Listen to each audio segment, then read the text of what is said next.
位觀眾大家好，歡迎收聽今日嘅新聞摘要。首先係關於美國總統特朗普訪華嘅消息。特朗普總統已經抵達中國北京，呢次係佢相隔9年再次訪華。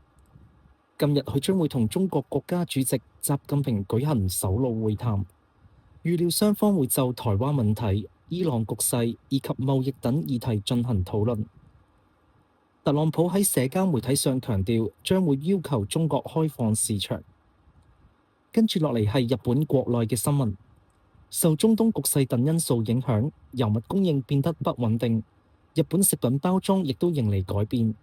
繼卡樂 B 宣布將部分薯片包裝改為黑白兩色之後，卡哥咩亦都考慮從5月底開始減少部分番茄醬產品包裝上嘅番茄圖案，以減少使用以石露油為原料嘅油物。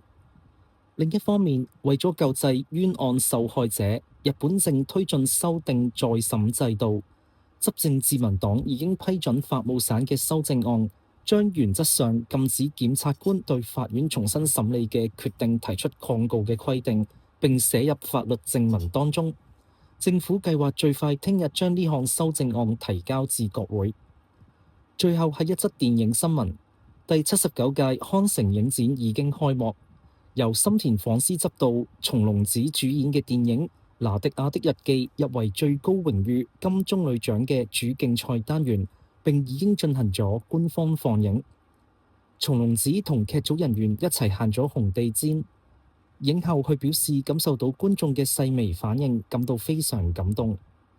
以上就係今日嘅重點新聞，多謝大家收聽。